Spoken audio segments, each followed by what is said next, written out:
Hi, I'm Megan. I'm Colin, and this is Pet Sitter Confessional, an open and honest discussion about life as a pet sitter. Hi, welcome to episode 188. Hello. We are so glad that you have joined us today. We hope that this is a helpful episode to you, and don't forget to subscribe and follow in your podcast player so you never miss an episode. We've been putting out content for almost 3 years now and have so much fun doing it, and we're not going to stop anytime soon. So be sure that you're subscribed and follow so you always know which episode is coming out. We want to give a special thank you to our newest patron member, Beth. Woohoo! Thank you so much, Beth, for supporting the show and for finding value in the content that we're producing and wanting to see more of it and wanting to have it stick around. If that's you, you can head on over to petsitterconfessional.com/support to find out more.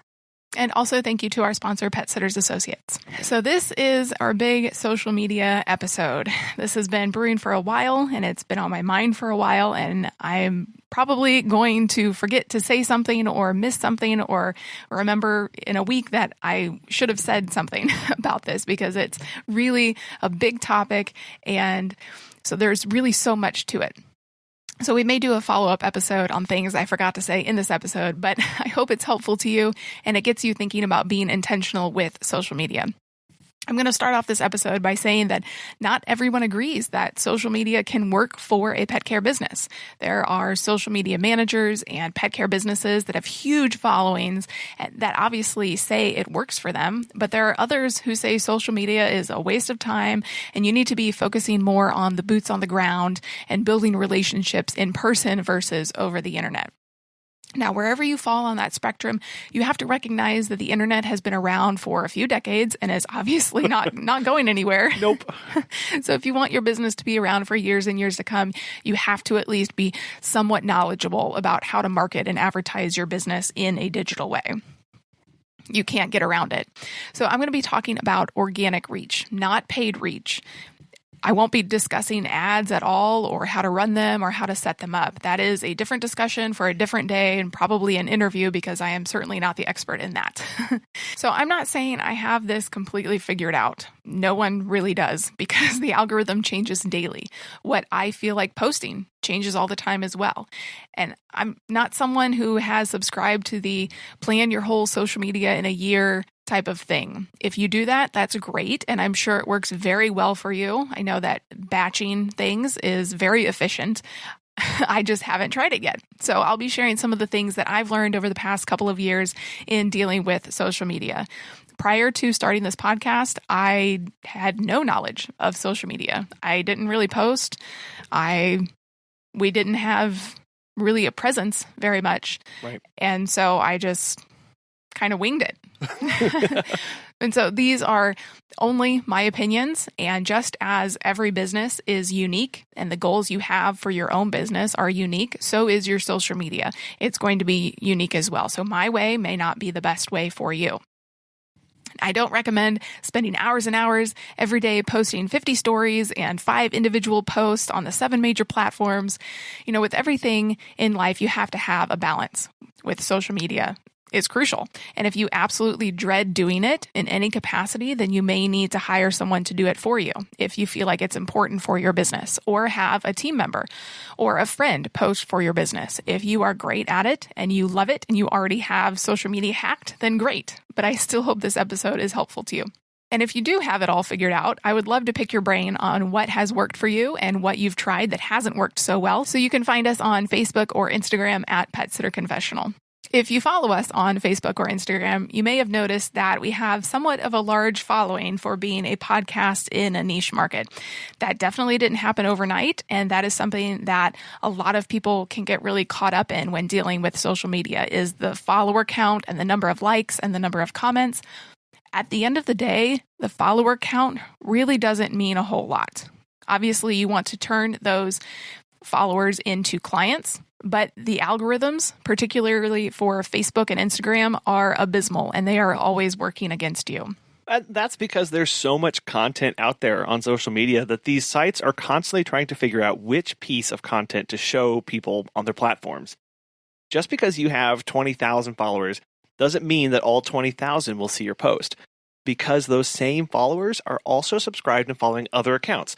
And the platform is desperately trying to see which post to show them to get the most engagement. Well, yes, and they want to keep people on their platform. So Facebook is addictive because you just want to keep scrolling and scrolling, like just like Instagram. You want to see engaging content. So their algorithm is going to tailor the content that you like most, the stuff that you like the most, the stuff that you comment most, the stuff that, the reels that are blowing up and getting a lot of attention. Those things are going to be shown to you more. Right. Well, and there's just so much content being put out there that the algorithms are trying to juggle all of that and figure out which one to put in front of somebody as they're scrolling. Yeah, so seeing that a pet sitter in New York City has 18,000 followers on Instagram should mean absolutely nothing to you. Because first of all, you can buy followers, so you don't even know if those are genuine people or robots. And second of all, the internet is global. And if you are a local pet care business, you are not servicing people in Bangladesh. If you service Nashville, Tennessee, then you want your followers and the people that like your page to also be from Nashville, Tennessee. It can be very fulfilling to reach 1,000 followers on Instagram or 500 likes on Facebook or 1,000 subscribers on YouTube. But at the end of the day, you need to stay hyper local. If you are a pet care business, you don't have any products or digital services, then you need to stay hyper local. Now, if your dream for your pet business is world domination and you want to expand into different states and different countries, and you want to have products that people can buy, whether it's t-shirts or tennis balls, and you want to be a coach of some sort and sell digital courses, that's a different story. But if you are in a small town, you don't want thousands and thousands of people, because then your actual clients and your potential clients that are local may not be seeing your content because the other 18,000 people are. Well, I'll also add here that if you are in a really small area or in a very hyper niched market, there might not even be thousands upon thousands of people to even follow your account. So we said this before, but comparing yourself to anyone else is a waste of your time and energy because you don't know their goals for their business. You need to be focusing on your own goals for your own business. So who is your social media for? It is obviously for you and your business to promote and advertise what you do and who you do it for. There are really two sides of the social media coin. There's having a presence, and then there is having an advertising and marketing aspect. Obviously, just by posting photos and updates, you are essentially, in effect, advertising to potential clients. But that is very different than approaching social media as your sole and only advertising avenue. And that gets back to the distinction that we've made at the beginning of this episode, where some people think social media is the only way to go, while others think you should focus elsewhere. We think that if you are approaching this from an advertising perspective, you need to have a very balanced approach and definitely consider going where your clients are. If your ideal client is retired, they probably aren't focusing very much time and attention on TikTok. I agree with that. You can pretty much post anything that you want, but I recommend you post what brings the most value to people. Dog and cat pictures are very cute and will obviously make the owner of that particular pet very happy, and they may share the post, but that doesn't really add anything to other people's feeds. So think stories. Post the picture, but have a good story that goes along with it, or have a good tip that you can use as well to share information with clients. I think right now for Instagram, the ideal set of content for a week is 1 to 2 reels, 4 picture posts, and a live that you then post to your feed. Show people what your day is like. Show people how to properly put on a harness. Have a pet care tip of the week. Get your face out there. It is hard. It's not fun necessarily, but people connect more with faces. Have the pet kiss your face. Smile with the pet. Do a video explaining a meet and greet or part of your booking process. A lot of people recommend posting pet holidays, but personally, I've never been a big fan because they can be very generic and again, don't bring a whole lot of value to people other than just spreading awareness that today is National Turtle Day or whatever. Also, because that type of content is so ubiquitous, it can really get redundant and your post might look and sound the same as the dog walker down the street because you're both posting about the same pet holiday on the same day. So I feel like people need to start getting more creative about what kind of content they are posting. So how do your overnights work if you offer them? Do you have a special service of reading the dog a book to sleep or covering it up with a blanket at the end of the night? You can show that on social media. Do you have packages for dog walking? Show the client why your dog walking is better than somebody else's. Do you require lock boxes? Show a client why it's a great idea for them versus you carrying around a bunch of keys. If you provide daycare, show the dogs running around and playing with toys and friends. And now that it's summer, if you have a pool, you can show them playing in the water or with a hose. I mean, the possibilities are really endless here, which is why I tend to get a little frustrated when I see the pet holidays pop up all the time because yeah, they're easy content, but it's not very creative content and it's not really engaging for your audience. You always need to keep your audience in mind. So again, if you live in Denver, Colorado, and you offer dog walking and dog hikes, and your ideal client is an active person in their 30s and 40s, you need to tailor your social media to your ideal client and your potential clients. So show you walking the dog up a mountain or show the dog running through the forest. Well, here's the other thing as well. I know it's something that we can get caught up in a lot, is that many of us are afraid to post the same thing or about the same topic over again. There's a saying that says every day there's somebody who's born who's never seen the Flintstones. And basically this means that it's okay to talk about the same topic continually because there's always somebody new to it who's never heard of it before. So just because you've posted that one time about your lockbox policy doesn't mean that the next month you can't also post the same thing again. As we all try and figure out what to post and create content, a big part of that should actually be repetition of messaging and information that we want our clients to know and remember. So whether that is your lockbox policy, your cancellation policy, or more about your personality, it is okay to repeat posts. Well, especially on Facebook, where you can only pin one post at the top of your page. So the rest of the posts, if you have more than one important post, it's going to get buried in the feed. And same thing with Instagram. If you post a picture a day, a month later, nobody is going to then scroll that far back to see what the post was, the important post. Right. Well, and part of that, too, is that if we find ourselves posting content just because that we think we need to be posting something, take a step back and press pause on that. And we need to remind ourselves why we are doing this. If all you want is to have a quote-unquote active account where you post 100 pictures a day, 1,000 pictures a day, there are plenty of accounts out there like that. But if you're wanting to target information and engagement to a particular audience and client, you have to take a very different approach, which is what we're talking about here. We're not just talking about a shotgun approach to producing content for content's sake. We're talking about pertinent information and good quality content that directly speaks to your target client. Well, and infographics are really good for that. So if you want to teach your clients how to put on a harness properly, you can do a step-by-step, or a video may be a better way to do that. But if you have how to keep your pet safe in the heat, or how to keep your pet safe with fireworks, or how to clean a litter box, infographics are a great way for engagement as well. Well, we're not saying just reuse the exact same post. You can repurpose content. If you're stuck on what to post, reuse a post from 6 months ago. You can change the background photo, you can change the font size, you can change something about the information, but you can reuse those so that you can highlight your services or maybe another business that you've partnered with in the area. Yeah, I'm not saying necessarily to repost a dog or a cat picture that you had posted 6 months ago, but one that highlights your services or, again, another business that you partner with. And with that, use social media to bring awareness to other pet businesses or companies in your community that you've partnered with.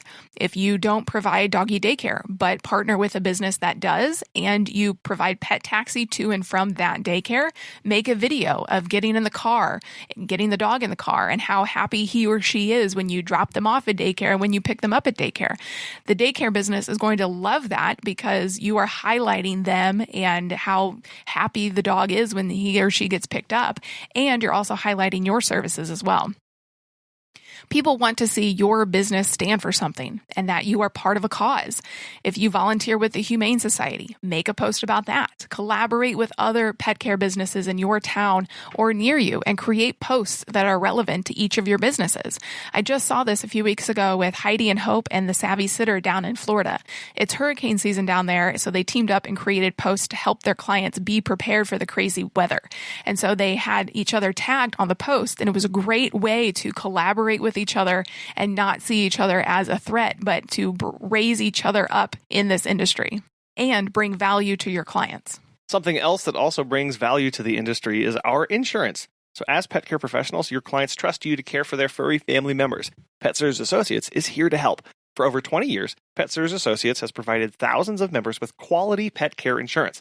If you work in the pet care industry, which you do, or maybe you want to take your passion for pets into a profession, you can take your career to the next level with flexible coverage options, client connections, and complete freedom in running your business. Learn why Pet Sitters Associates is the perfect fit for you and get a free quote today at PetSitLLC.com. You can get a discount when joining by clicking Membership Pet Sitter Confessional and use the discount code CONFESSIONAL at checkout to get $10 off today. Check out the benefits of membership and insurance once again at PetSitLLC.com.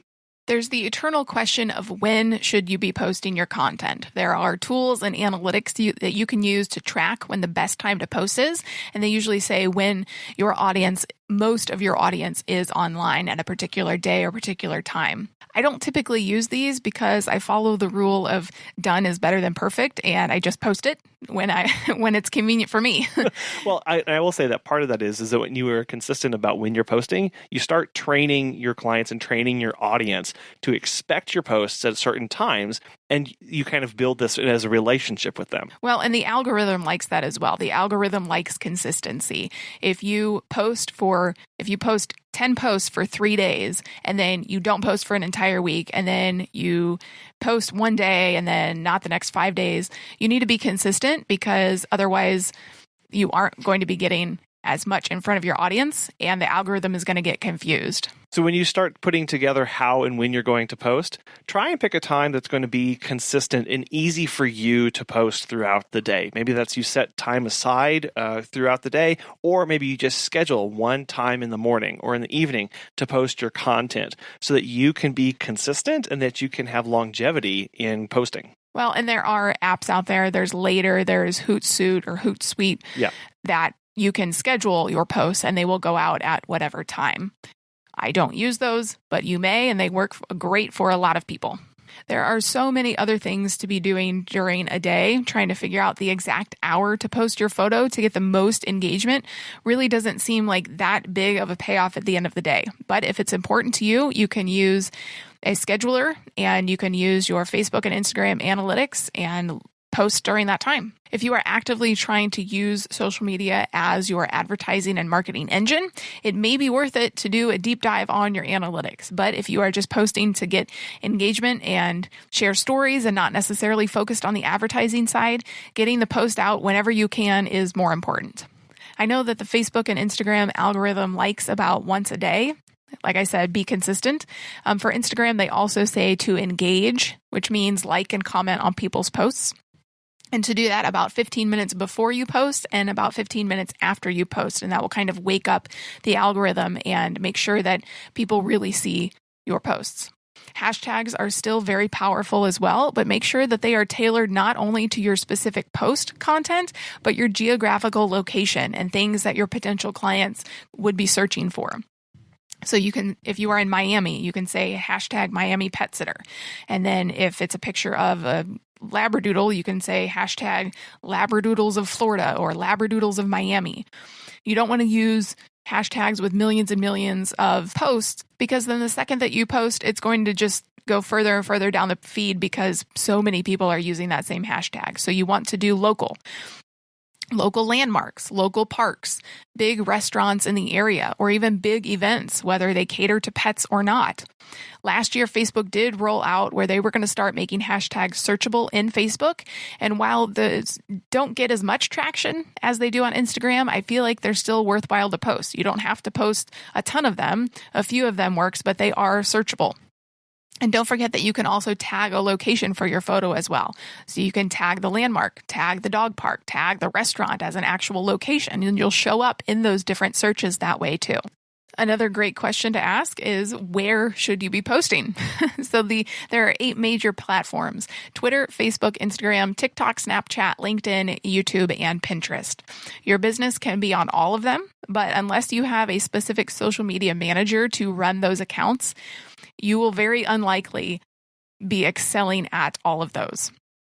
I would recommend picking 1 or 2 and not really more than 3 to focus on and grow your audience there.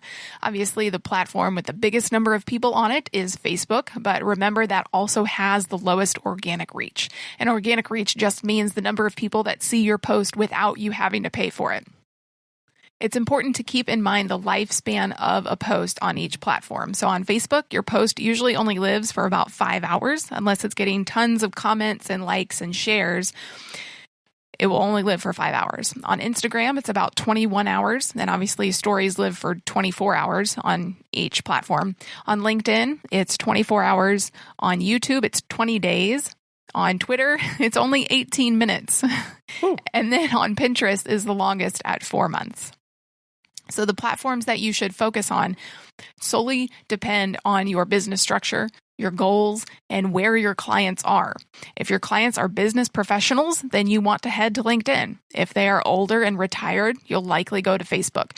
If they are millennials and more urban, then Instagram is probably the place for you. I don't really hear too many pet care providers using Snapchat for their business, but I know that there are some out there. That's how they communicate with clients. And the same goes for TikTok as well. It is very hard on TikTok to target local regions. So unless you are a really big name with 1 million people following you or whatever, on TikTok, you are very unlikely to be found by potential clients on there. But it is possible. A huge place to post content is in your local Facebook groups. We live in a really small town, but I still blast it out to 20 or so Facebook groups, and I can get a reach up to 40 times what I normally would with just a post. I use the bump feature, and it's also called bring up my post. But all that means is you just comment a letter or a period on the post that you created in a Facebook group, and that will shoot it up to the top of that group. I heard a few years ago that Facebook was going to be taking away that feature, but I think it's still around because it works for me. This is another pet peeve of mine. You should not be advertising your local pet care business in global groups on Facebook to find a pet sitter or to find a dog walker. Somebody in Singapore is not going to be reaching out to you for your dog walking services in Miami, Florida. It is a giant waste of your time to be promoting yourself in a group of 10,000 or more people who are trying to promote their services as well. The whole point of your local pet care business being on social media is to drive awareness to your business. And yes, converting them to clients. So you want to make sure that the time that you spend on social media is being used as efficiently as possible. So this means engaging with people that have liked your content, posting content that brings value to people so that they want to share it. And this means connecting with new people so that you can start building a relationship with them. Social media should be seen less as selling your business and more about building relationships. I also don't like the follow for follow or like for like. Those are the surest way to tank your reach if you are a local pet care business. If you are doing a like for like on Facebook and a pet sitter in a different area has just liked your page, that's great, but they probably are never going to use your services, and this could be taking an organic reach spot away from an actual client or potential client you have in your local town. And I understand that pet sitters should support other pet sitters, and I'm not against that in any way, and some people just want to see all the cute puppies and kitties that others are posting about. I get that, but please keep in mind that it is actually pretty detrimental to your Facebook business account. And that's because Facebook's algorithm is trying to see who is following particular accounts and then where are they located. And then again, surface pertinent information and relevant content that they are going to want to see. So as you are trying to drive more local traffic and local content to your page, having a lot of followers and people who like your page from across the globe really waters down that effect that you can have. And so again, having all of that support is great, but having more engaged local followers will actually do a lot more to boost your posts. Yeah, so that was talking about Facebook. Instagram is another story, but keep in mind your follower to following ratio. In my opinion, it doesn't look very good to a potential client to come across a pet business Instagram and you have 600 followers, but you are following 6,000 people. There's no way that you could possibly keep up with that many accounts due to time and the algorithm, but I just don't feel like it looks very good aesthetically for someone to see that you are following so many people, but they aren't following you back. If you want to get followers on Instagram, search local hashtags and write a thoughtful comment about their latest picture. Don't just write cute dog or love your post, but actually read what they wrote. They took the time to write something out. Take the time to actually read it and write something that shows that you paid attention to their post. They're likely going to follow you back then. Add a call to action on each post that you have. And this isn't a book now or give me a call. But instead, think of it as, what is your dog's favorite treat? Where does your cat like to hide? Questions that will get people thinking and are intriguing and that they're actually going to answer. I also want to note here that a lot of times people copy what they wrote on Facebook and paste it into Instagram or use the scheduling feature. And they will say on Facebook, they'll say, post a photo of your dog wearing a hat today or something like that. And they have also posted that exact same thing to Instagram.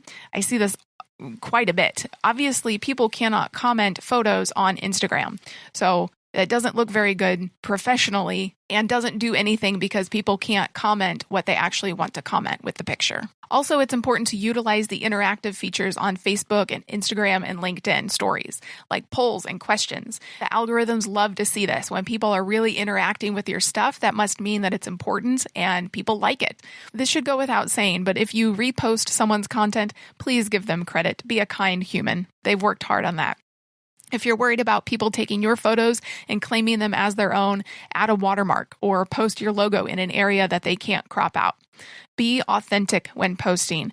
People can see through the BS. They really can.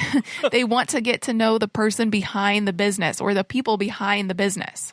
And we have a lot of fear as pet business owners of letting people get to know us. And so we tend to hide our faces. We tend to not allow our personality to shine through.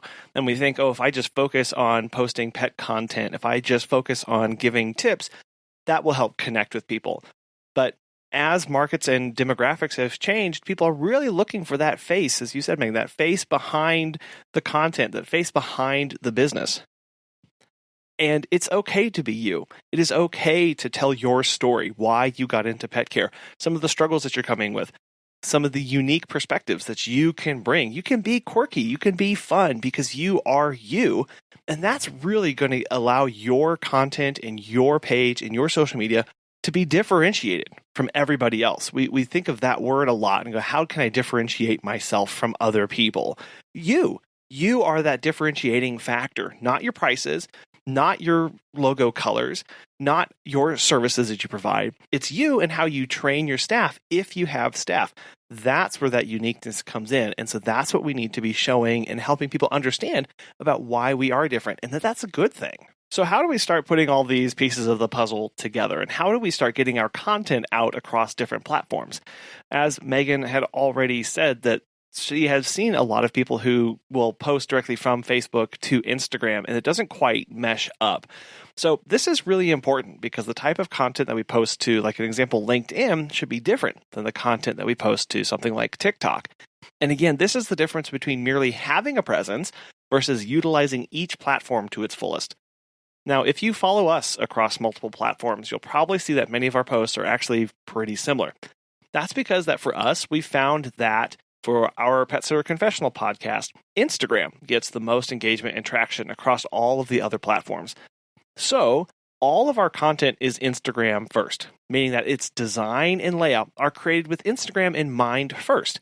And for our personal pet business, we mostly focus on Facebook. We then take those posts and adapt them to meet the other platforms and do our best to have a presence across them. And again, you can be on every single social media platform there is, but I would not recommend trying to excel at all of them because you will get micro gains on all of them, where you could get massive gains on one or two of them if you really focus on them. Exactly. So focus where your strengths are. So for our content, we sometimes try to have a catchy photo or video because Instagram loves photo and videos.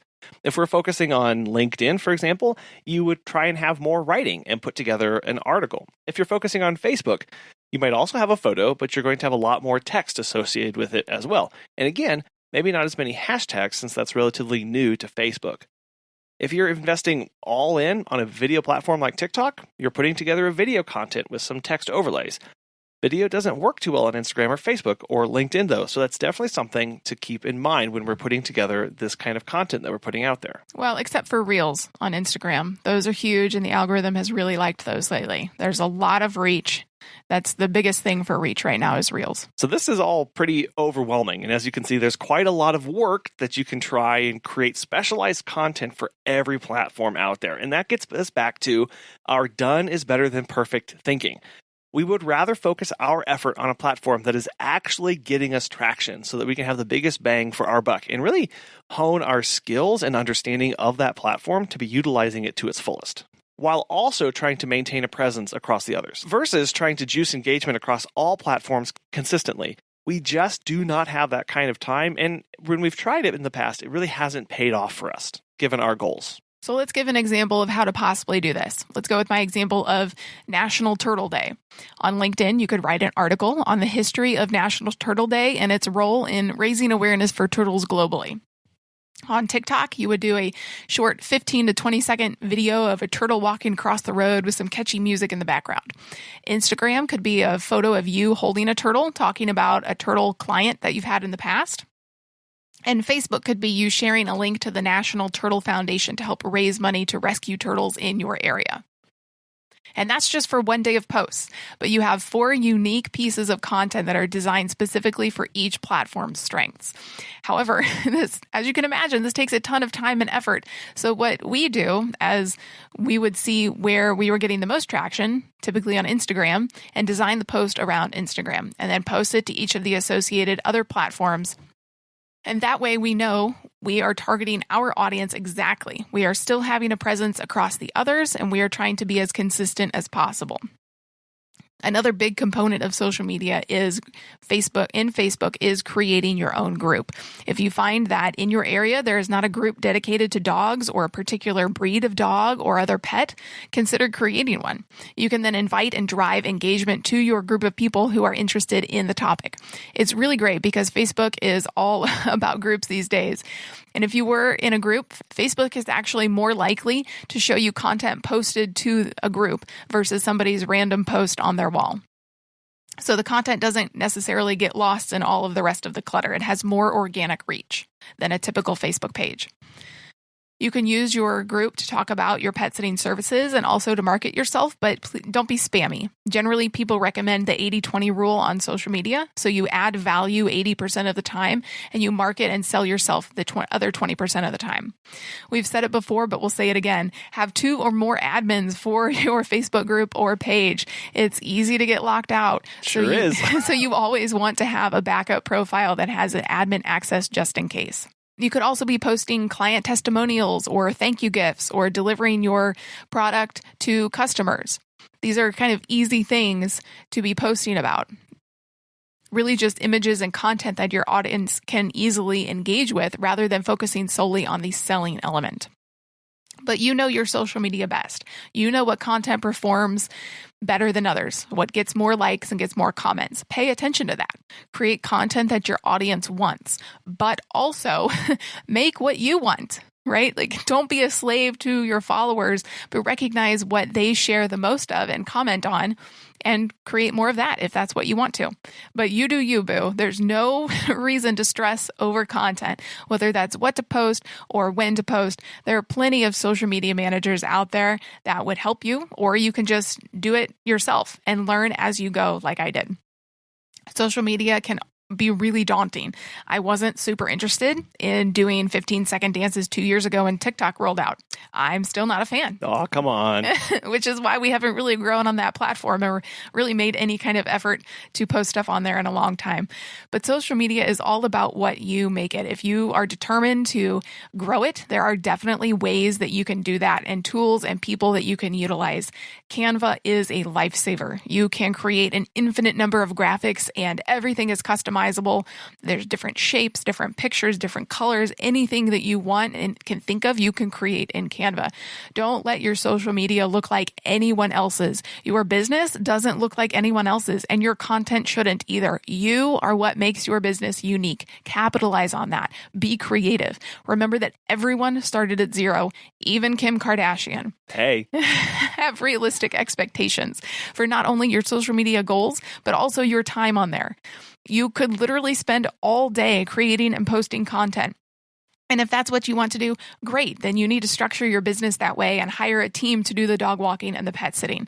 There is no one size fits all for social media. Unfortunately, it's ever changing, but nowadays it's necessary to get in front of the most eyeballs.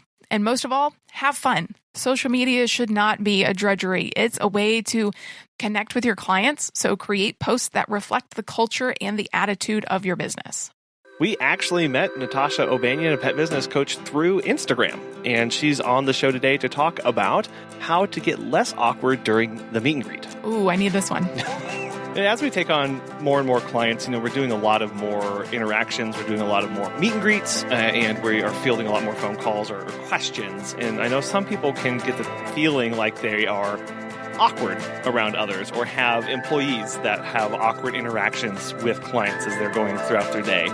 What kind of recommendations or help would you, or advice would you give people so to take away those feelings of that they're awkward around others? Pre-meet and greet questionnaire. That's what I'll say. Pre-meet and greet questionnaire.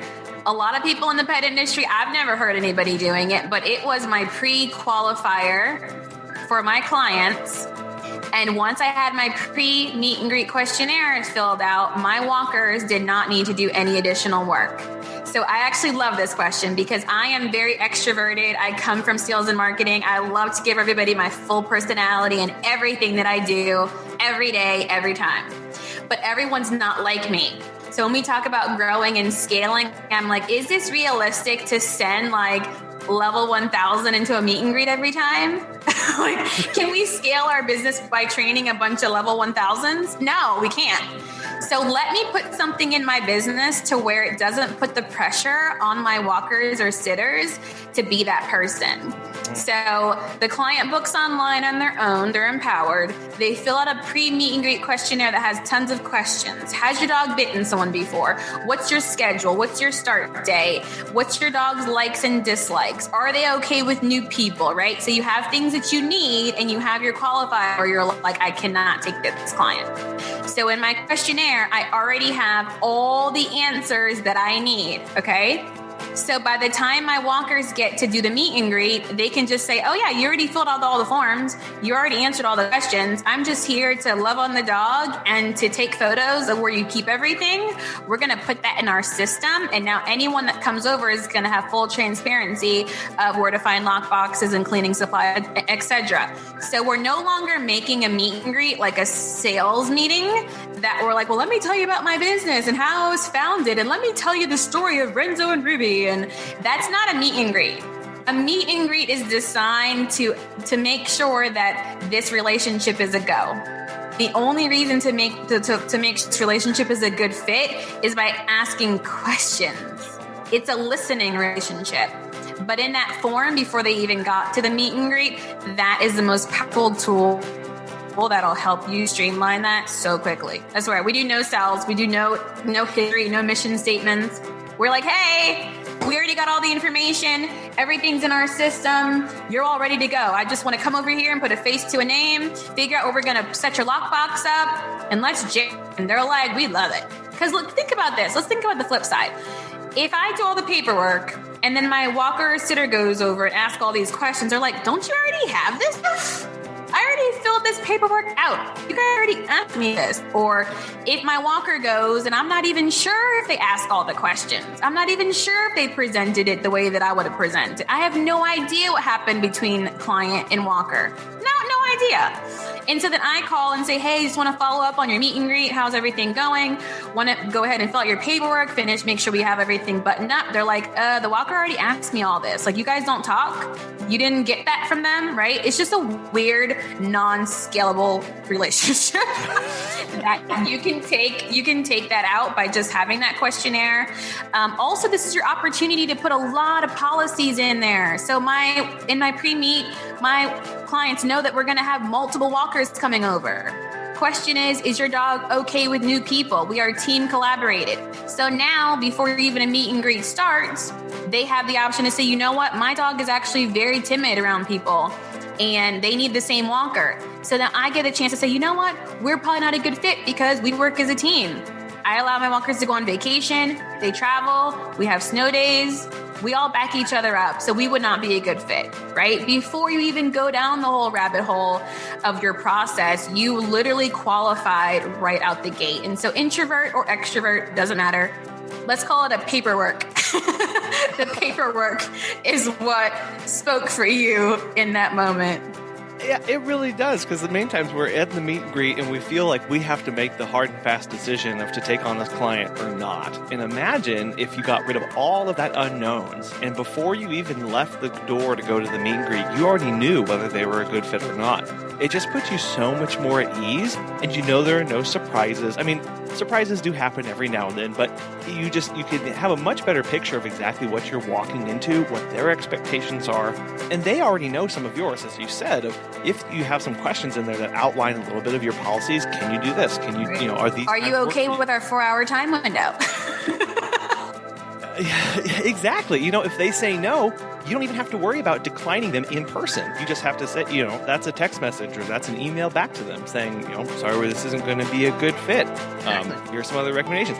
It takes out all that awkwardness of having to say yes or no on the spot. And you can screen those before you... Oh, yeah. And I mean, in any business, in any industry, you should be screening clients. I mean, I screen clients in coaching. I want to make sure I'm going to be the best fit. I want to make sure we're on the same mindset page, right? On growth. So you always have to ask screening questions. And that way, when people are like, my client's crazy, and my client thinks this, and my client, you create the beast. I will say that again. We create the beast in our client. It's never the client. It's something in our process that wasn't clear. If the client is unsure, uneasy, that's an opportunity for us to get clear with them through our process and then prevent it in the future for more clients.